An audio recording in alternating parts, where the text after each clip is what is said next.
నమస్తే. శ్రీ గురుభ్యో నమః. శ్రీమాత్రే నమః. ఆదిత్యాయ చ సోమాయ మంగళాయ బుధాయ గురు శుక్ర శనిభ్యే రాహవే కేతవే నమః. జపాకుస్మ సంకాశం కాశ్యపేయం మహాధృతిం తమోరిం సర్వపాపగ్నం ప్రణతోస్మి దివాకరం. గ్రహరాజైనటువంటి రవిరాజుకు నమస్కరిస్తూ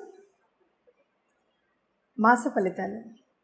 ప్రతి మాసం కూడా మారుతున్నటువంటి గ్రహాలకు అనుగుణంగా మాస ఫలితాలు మారుతూ ఉంటాయి.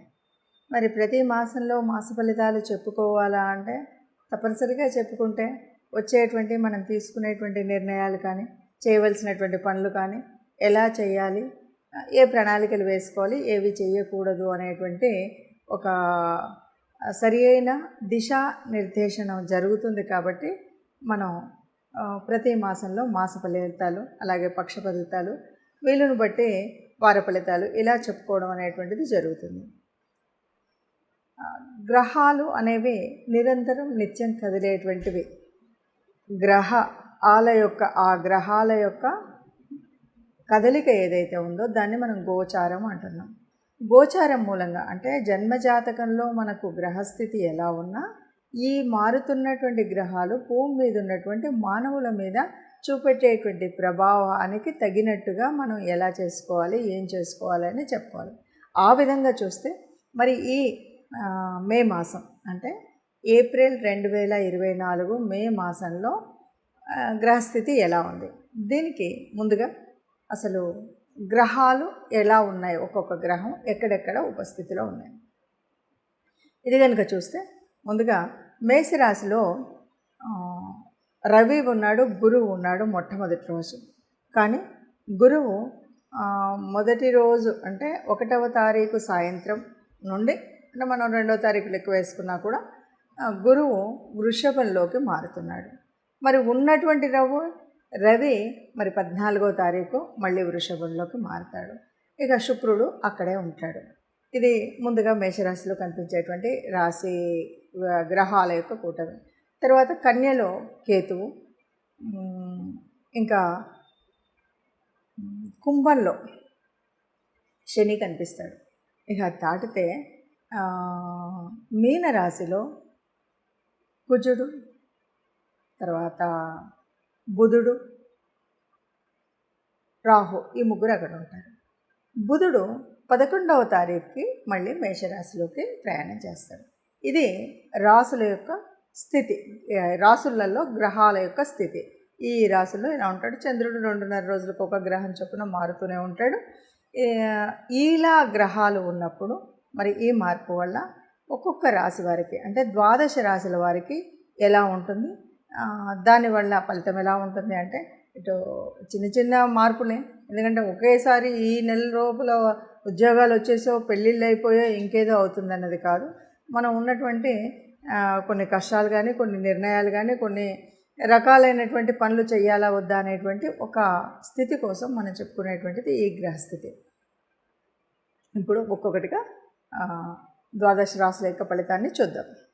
తదుపరి రాశి కర్కాటక రాశి. కర్కాటక రాశి వారికి మే నెలలో ఎలా ఉంది అంటే కనుక దాదాపుగా ఇంతకుముందు చేసినటువంటి అప్పులు ఏమన్నా ఉంటే చాలా వరకు ఈ అప్పులను తీర్చగలిగేటువంటి పరిస్థితి ఉంది.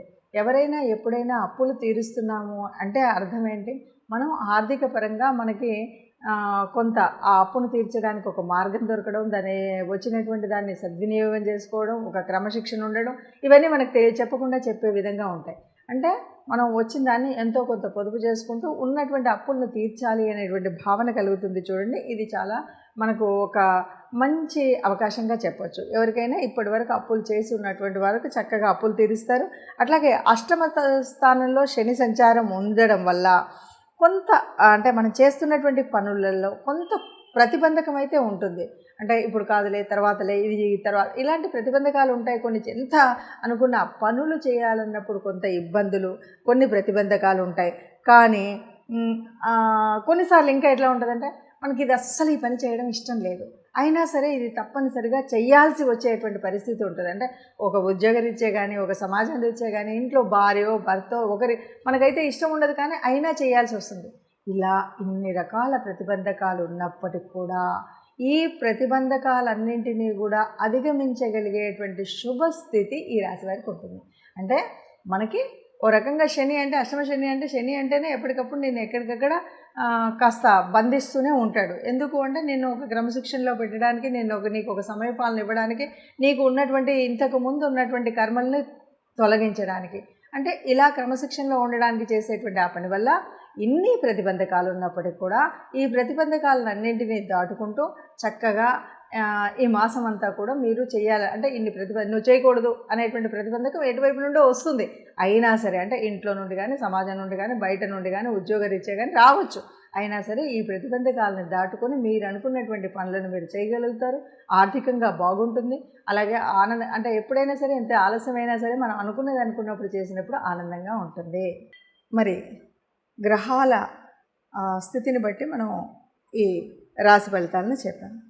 ఇలా రాశి ఫలితాలు ఉండడం అనేది అందరికీ ఇలాగే ఉంటుందా, అందరికీ ఇలాగే జరుగుతుందా అంటే మీరు చెప్పారు కానీ మీరు చెప్పినటువంటి ప్రమాదం జరగలేదు, లేదా మీరు అన్నటువంటి అదృష్టం కలగలేదు, ఇలాంటి అనుమానాలు చాలామందికి వస్తాయి. వీటన్నిటికీ పరిష్కారం ఏంటంటే గోచారం అన్నది అందరికీ యాక్యురేట్ రిజల్ట్ ఇస్తుంది అన్నది కరెక్ట్ కాదు. మరి కరెక్ట్ కానప్పుడు ఎందుకు చెప్తున్నారు అనేటువంటి ప్రశ్న కూడా మీకు ఒకటి వస్తుంది. కరెక్ట్ కాదు అంటే ఉన్నటువంటి వాళ్ళకి చాలామందికి జాతకం తెలియకపోవచ్చు, అంటే జన్మజాతకం రాయించుకొని ఉండకపోవచ్చు. అలాంటి వాళ్ళకి దాదాపు అంటే కోటానుకోట్ల మంది ఉంటే అందులో ఒక 30-40% ఆఫ్ ద పీపుల్కి ఇది కనిపిస్తుంది. అంటే ఈ గ్రహం ఇక్కడ ఉన్నప్పుడు దీని ప్రభావం ఇలా ఉంటుంది అని. ఎప్పుడు ఈ జన్మజాతకంలో ఉన్నటువంటి గ్రహాలు పూర్తిగా మంచి చేసే విధంగా ఉన్నాయా, యోగించని ఉన్నాయా అన్నదాన్ని బట్టి ఉంటాయి. అంటే గ్రహాల స్థితి, యుతి, వాటి యొక్క దృష్టి ఇవన్నీ కూడా ఇప్పుడు మారుతున్నటువంటి గ్రహాలే కాదు, జన్మజాతక కుండలిలో ఉన్నటువంటి ఆ దృష్టిని బట్టి, ఆ యుతిని బట్టి, ఆ యోగించే గ్రహాలను బట్టి ఉంటుంది. వీటితో పాటు అంతర్దశలు జరుగుతున్నటువంటి దశలేంటి, అంతర్దశలేంటి, ఇవి ఇప్పుడు మనకు యోగించేవా కావా, వీటన్నింటిని బట్టి ఫలితం ఉంటుంది. కాబట్టి సహజంగా ఏదైనా సరే పూర్తి మనకు జీవితంలో ఎలా ఉంటుంది అని తెలుసుకోవాలి. లేదు ఈ నెలలో ఒక చిన్న పని చేయాలి, చిన్నది ఆరంభించాలి అంటే ఇలా చూస్తే సరిపోతుంది.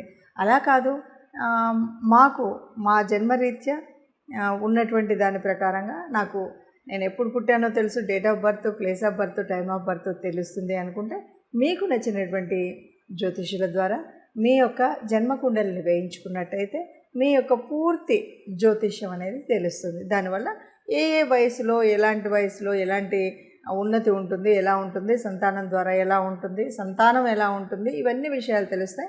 అలాగే ఫైనాన్షియల్గా కానీ, ఉద్యోగరీత్యా కానీ, వచ్చేటువంటి భార్య ద్వారా కానీ ఇవన్నీ కూడా మనకు పూర్తిగా మీ జన్మజాతకంలో మీకున్నటువంటి అంటే మీరు పుట్టిన సమయం ఇవన్నీ పూర్తిగా తెలిసినట్టయితే మీకు తెలిసినటువంటి జ్యోతిష్యుల ద్వారా ఇది పూర్తిగా మీరు సమన్వయం చేసుకున్నట్టయితే సరిగ్గా ఉంటుంది అని చెప్పవచ్చు. సర్వే జన సుఖినో భవంతు. నమస్తే.